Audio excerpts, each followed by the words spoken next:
Hey everybody, welcome back to another video.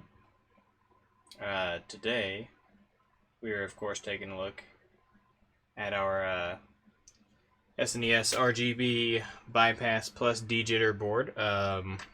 These are some of what were supposed to be the production boards, but unfortunately my board house that manufactured these made a mistake and produced them in 1.6 millimeter thickness, which is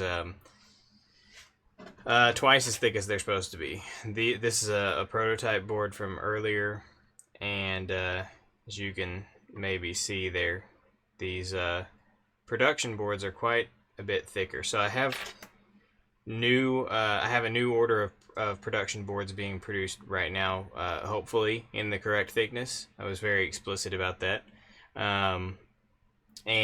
So for now, these will not be in stock on the website. These thicker boards work, and I will use them for like installations and doing my own mods. For pre-modded consoles I sell and stuff like that. But I'm not going to send these out to people for doing the modification yourself, because the thicker board just makes the modification more difficult to do. I want to have the proper thickness. So these will be, unfortunately, it's not going to be in stock until the replacement boards get in, which should be, hopefully, cross my fingers, Friday or Saturday, in which case it will be fully in stock. Now, if you want one of these and you're not concerned about the extra thickness of the board, you can message me directly through my website, and I can set up an invoice, and I'd be willing to sell them to people who are not concerned about the issue, but I don't want to just generally put them in stock as it is. But with that being said, that does not in any way impede us from doing what I intended to do today, which is demonstrate installing the Dejitter and RGB bypass into a one-chip Super Nintendo. So this is my personal one-chip. I modified this back in 2017, or no, early 2018, and I put in the Dejitter board, but that's all. I don't have any kind of bypass running it. It's a one-chip 01, so it does have the C-Sync circuit and everything. It's really, as far as Super Nintendo's like RGB bypass candidates, it's one of the least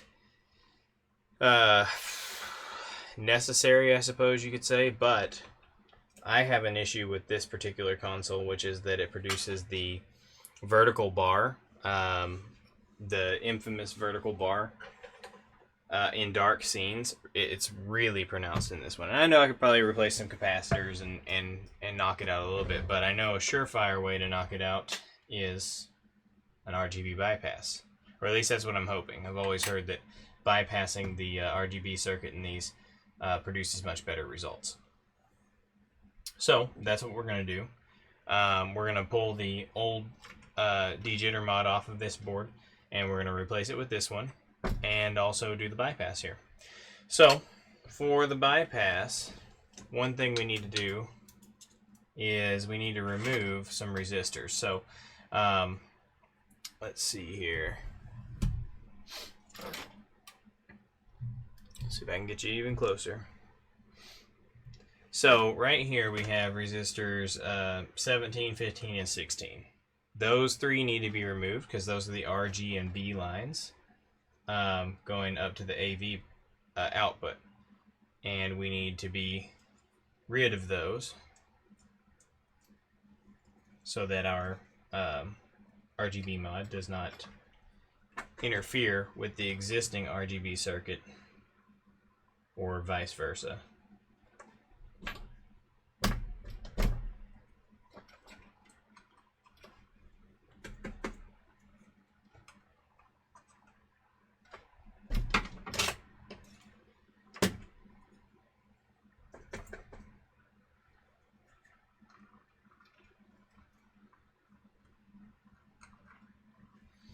Alright, so now the existing RGB circuit has been pulled out of circuit.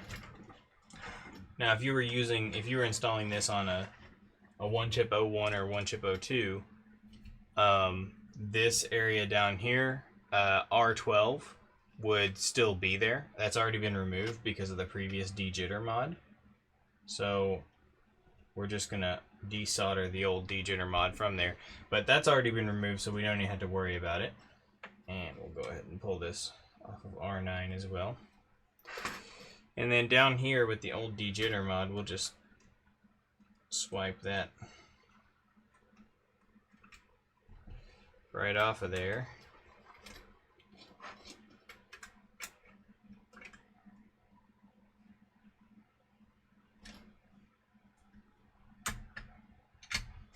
Okay, now to actually remove it from the board, this is going to be a challenge because the adhesive used on these is quite strong. The adhesive I use.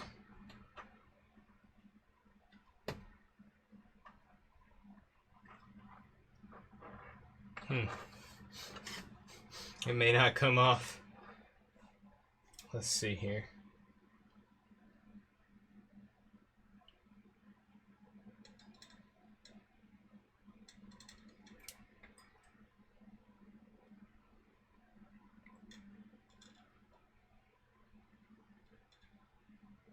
Yeah, once this adhesive sticks, it sticks. It sticks. It does not want to come off whenever it's properly on there. Let's see if I can kind of... Okay, yeah, I think that's the way right there. Kind of cut through it.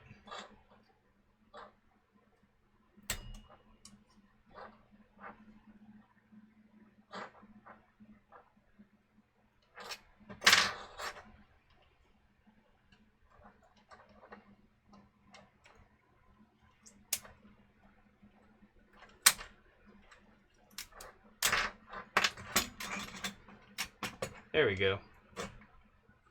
So there's a little bit of residue left over. Alright, well there you go. Old dejitter mod is out.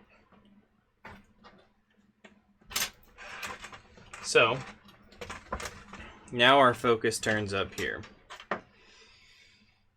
So basically for where we're going to pull R, G, and B from, let's see here.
Okay. So R, G, and B come from R6, 7, and 8 down here.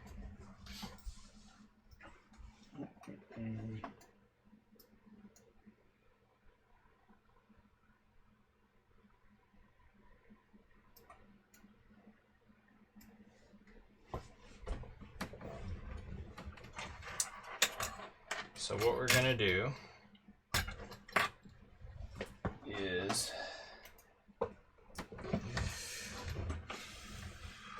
let's see here. Try to prop this up so it doesn't tilt over. Okay, so what we're going to do is prepare a ribbon for this.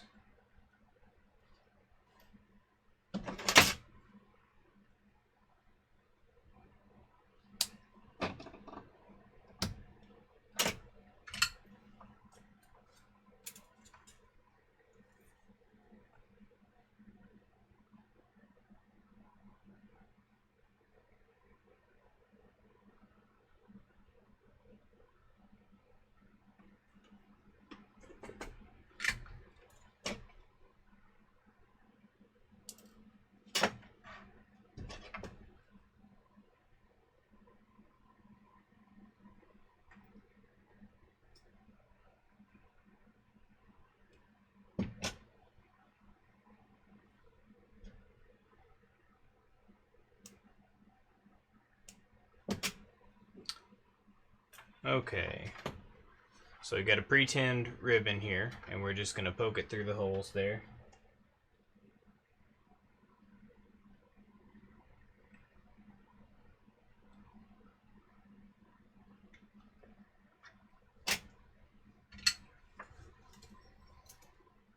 And then we're just going to solder them in place.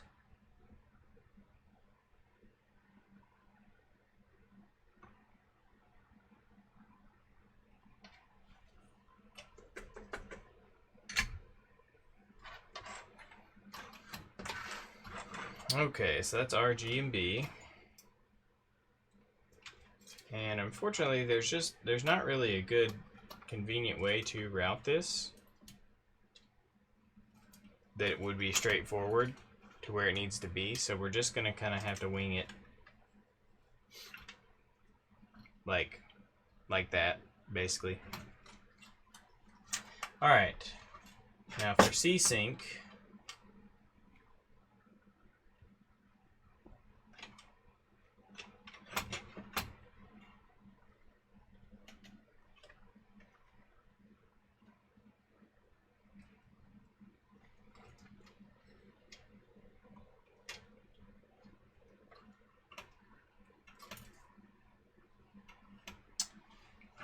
we're going to acquire C-Sync from R9 right here. So we're going to solder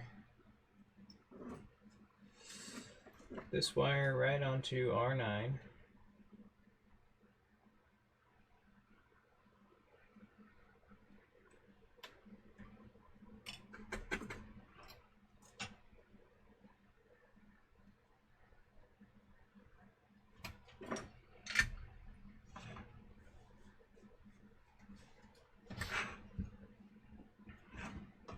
And now this whole ribbon just goes straight up to where it's going to connect to the bypass board. Okay, so the bypass board, we're going to put a little electrical tape,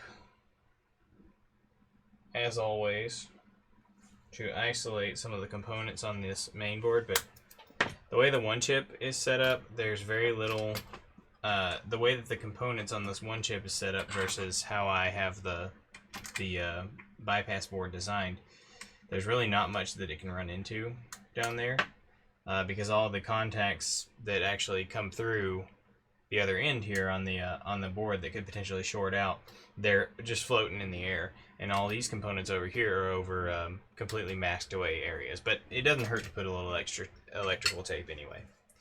So this extra thickness of this board, this is the part that it makes more difficult. You see the pins of the multi-out connector are not actually coming all the way out of this hole, of each of the holes. You can still solder them in there, but it just, you have to make sure that you have more heat going in there to make sure that the solder actually flows down and gets a good connection. It's just more difficult to do. So I don't feel like, for most customers, I want that to be how they receive their board. I think that for the average customer, I want it to be as straightforward as possible. And this is a little added difficulty that, if you're not concerned by it, then by all means, I'll sell one to you if you need one now. Although I have to say, my website is offline right now because I'm having trouble with my web host, and they're supposedly working on it, but they've been working on it all day and it's still offline, so that's kind of annoying.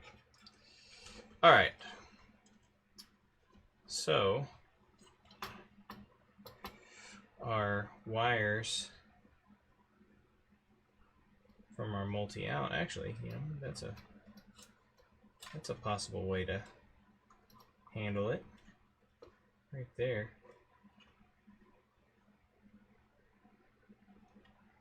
Just kind of do a little fold.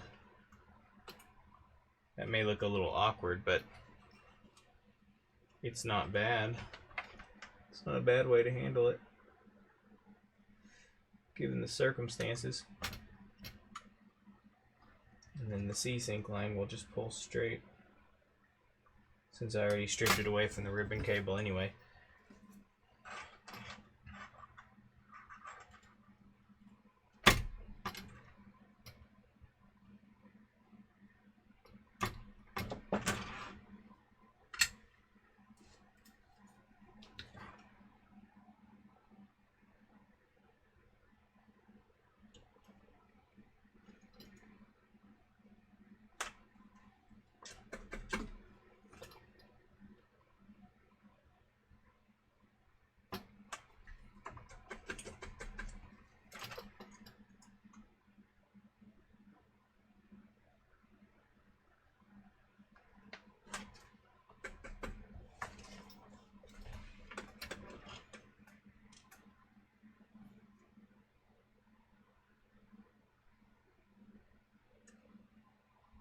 Whoops.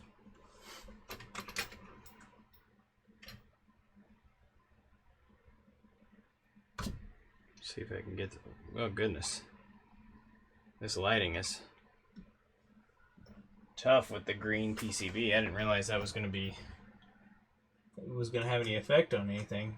Never even thought about the lighting being affected. The green PCBs being more affected by lighting than the red or the blue PCBs. Thought never crossed my mind. Okay.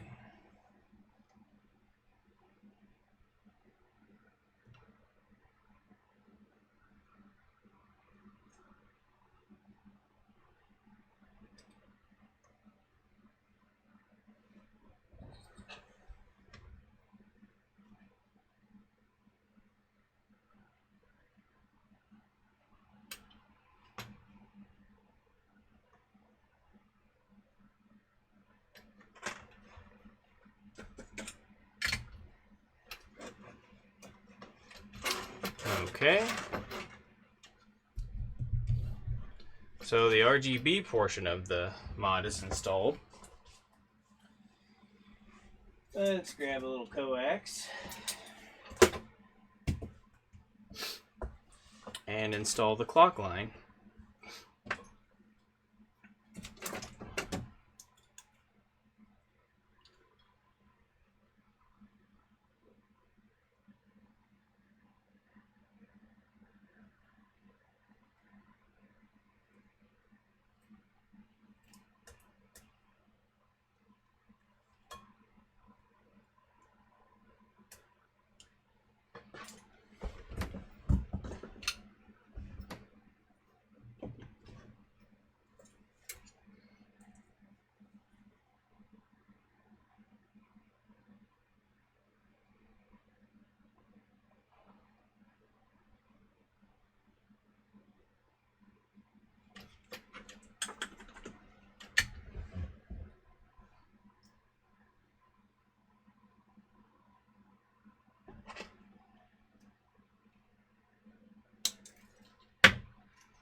Okay, so actually those are a little bit too long.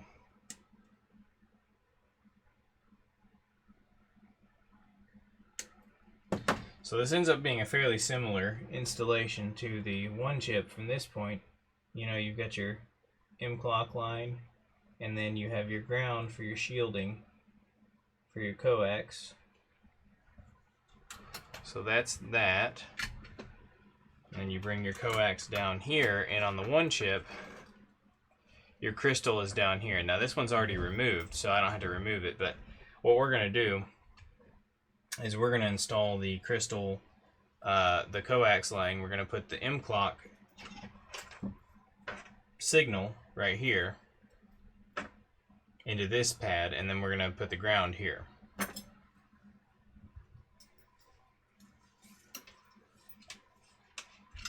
Let's go ahead and desolder.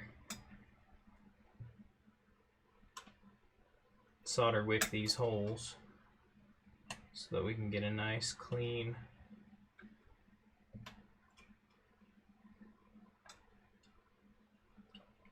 easy to solder to hole for both of these.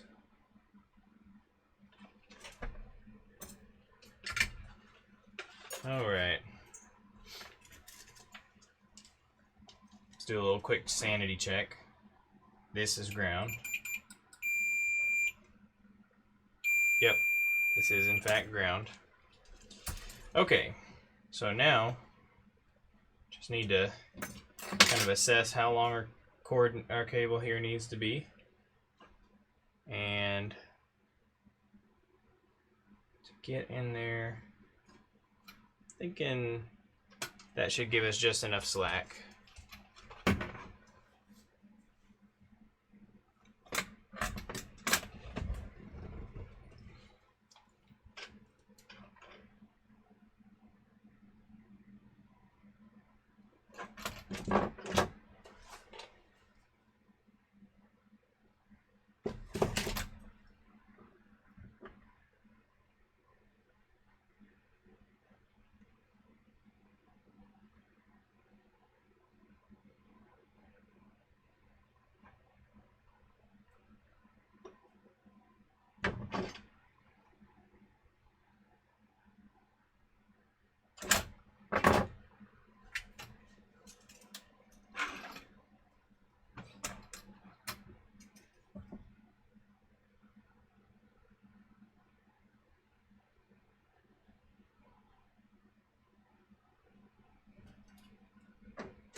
All right.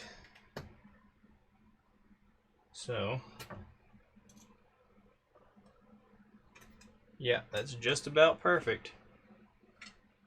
Go ahead and get our clock line soldered. Whoop. It sneaked out of there on me.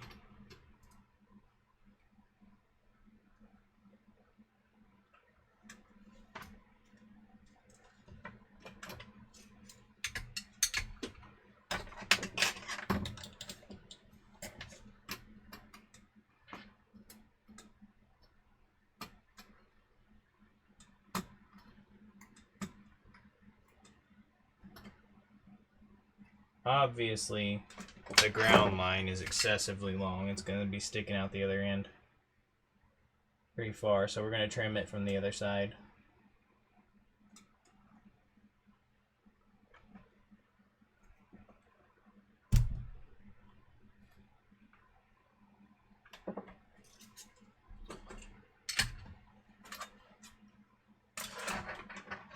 That's ridiculous.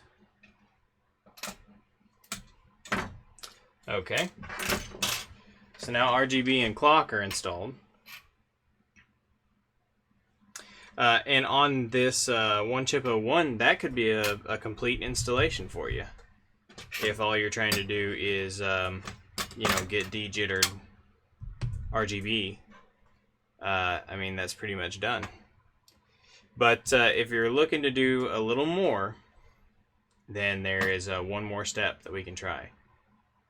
Which is to do a dejittered video signal, composite video and Luma. So the way we do that is going to be identical to the Super Nintendo Mini. We're going to do that here in just a second, but first we're going to test this out and see how it looks. And in fact, I didn't do all the preparations I was supposed to do. So, if you'll excuse me for 1 second, I gotta run to the other room and get a Final Fantasy IV cartridge, because that's gonna be the true test.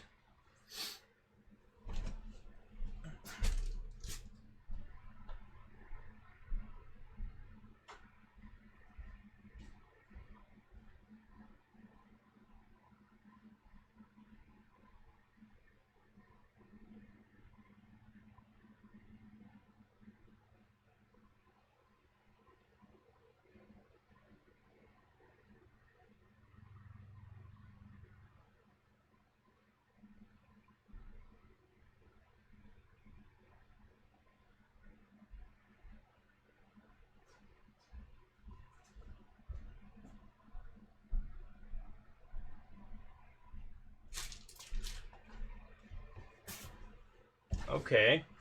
Well, I was mistaken. The Final Fantasy IV cartridge is not where it's supposed to be, which means that it's probably actually in here somewhere, but I don't see it. That's Mega Man. Well, that's a bummer. Oh, nope, that's Mega Man. Shit.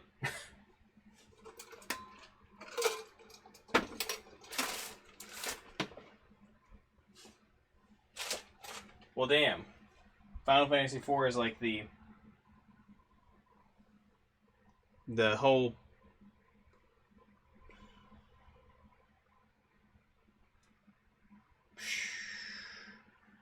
Oh, you know what? It's not Final Fantasy IV. It's Final Fantasy VI, duh. Alright. Well, that's right, but that doesn't help the fact that I still can't find it. So, well, that's a bummer. Alright, well, we'll just have to test with something else until I can track down my Final Fantasy VI cartridge. I don't know where it is, though. That's disconcerting.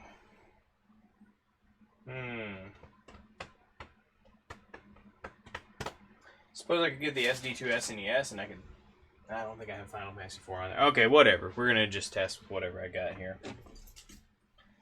We have Mega Man X2. That might be a good test. Mega Man X2.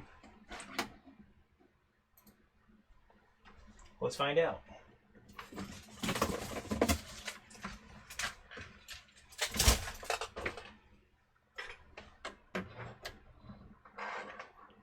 All right.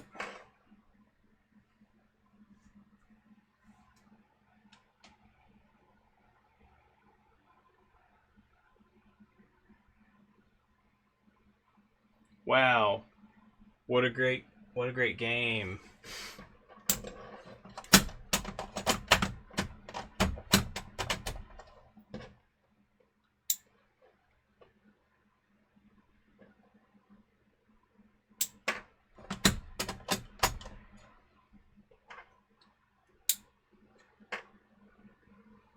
There it goes. Oh, that's X3. Whoops. This is one of my multi-carts. Hold on a second. Well, actually, you know what? We'll just let this play out.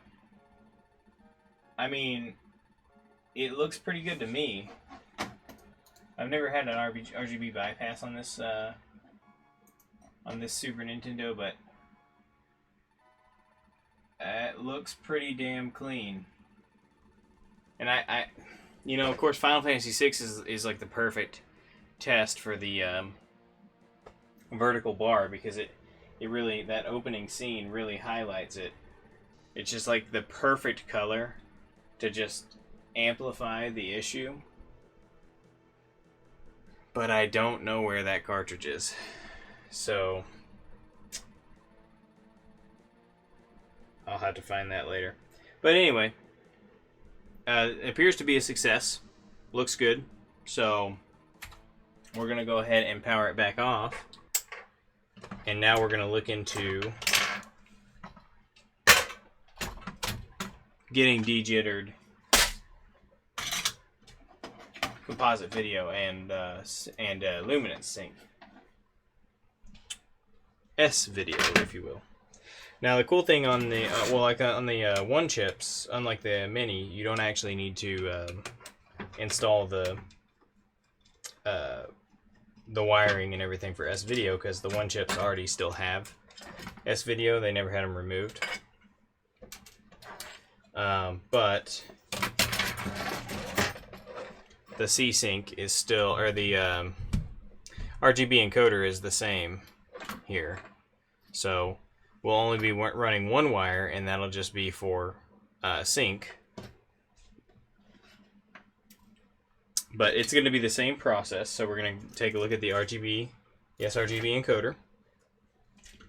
And we are going to lift pin 7. So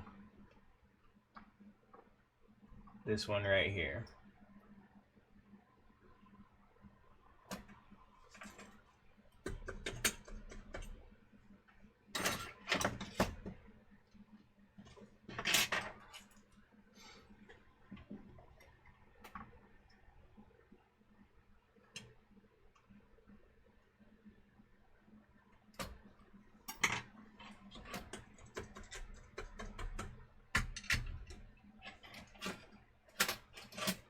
And there you can see pin 7 is lifted out of circuit.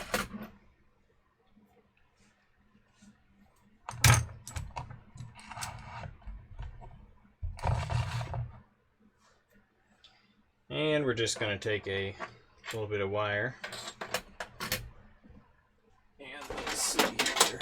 Let's get the housing. Where's the best place to... Okay. So on the one chip housing, there's not as much of that, like up here you have these little walls inside of the housing. Well, back towards the back, there's not really much of that. There's actually none of that, really. So we can run that wire, whatever's going to be the shortest. Let's take a look here and see if we can figure out what the shortest distance would be. So to run from the encoder... Okay, so it would be from this side around to the encoder, which would put that... Yeah, that's clear on the case. It's not going to run into anything. So, let's get a wire.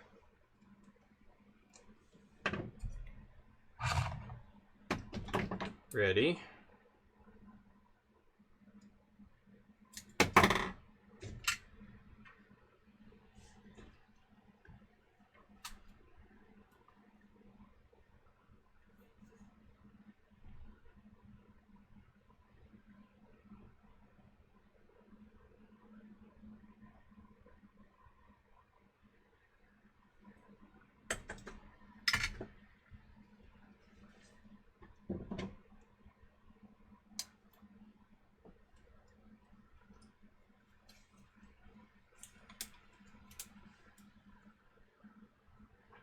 And just like on the SNES Mini, we're going to take a little triangle of electrical tape. We're going to shove that up under there to isolate the pin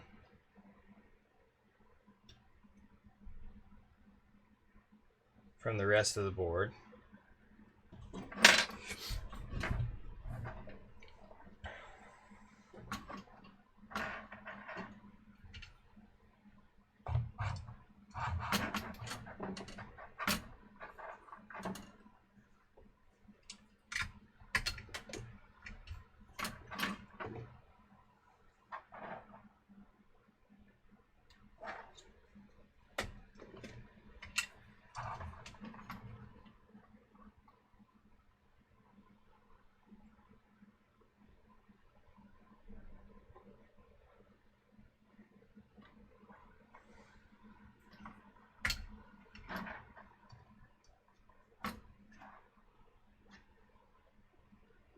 Okay,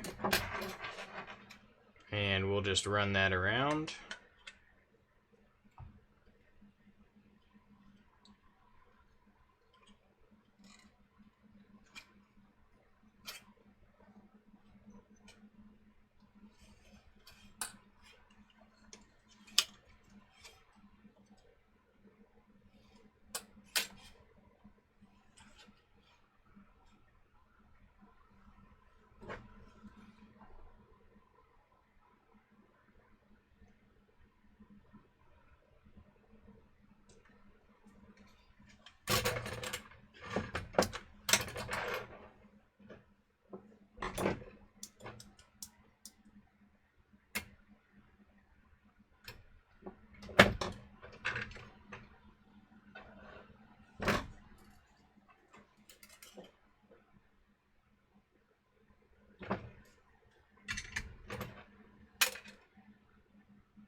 All right, that's done. That is all there is to it. So now this would be a completely installed RGB Bypass and Dejitter mod on a one-chip 01. And this, like I said before, these instructions would work exactly the same for one-chip 02 and 03 models, with the only difference being that on a one-chip 03, you don't have to remove the C-Sync circuitry because it's already gone. So that's just one less thing that you have to do. I'm going to go ahead and reassemble this Super Nintendo, and then we'll do a final test to make sure everything is good to go. Well, I mean, I'm going to at least get the heatsink back on here, and then we'll test it.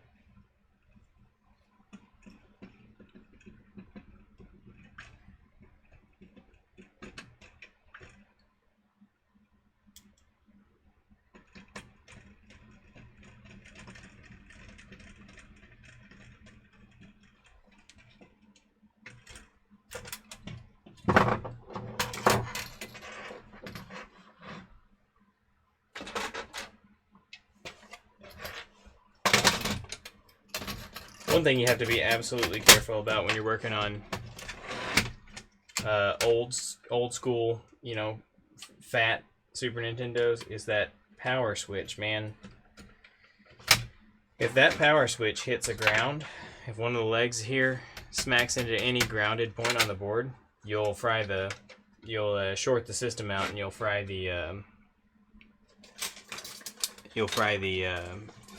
fuse. And then you'll have to get a new fuse. That's a pain. It's very easy to kill the fuse that way. I know from experience I've killed a lot of fuses. So we're going to go ahead and, before we fire it up here, we're going to get a screw in there so that that switch doesn't move. Alright. What else do we have handy here? I swear, I brought Final Fantasy VI in here to test one of these other boards, but I do not see it.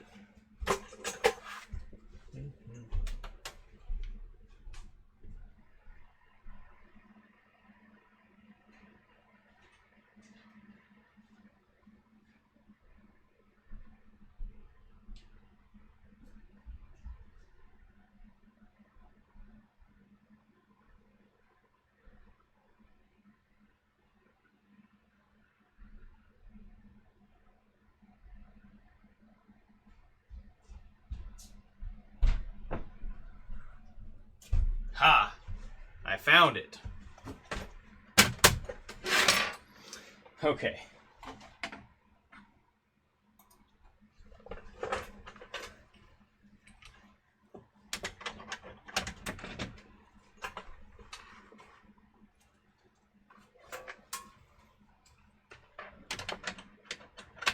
Prepare to behold the glory .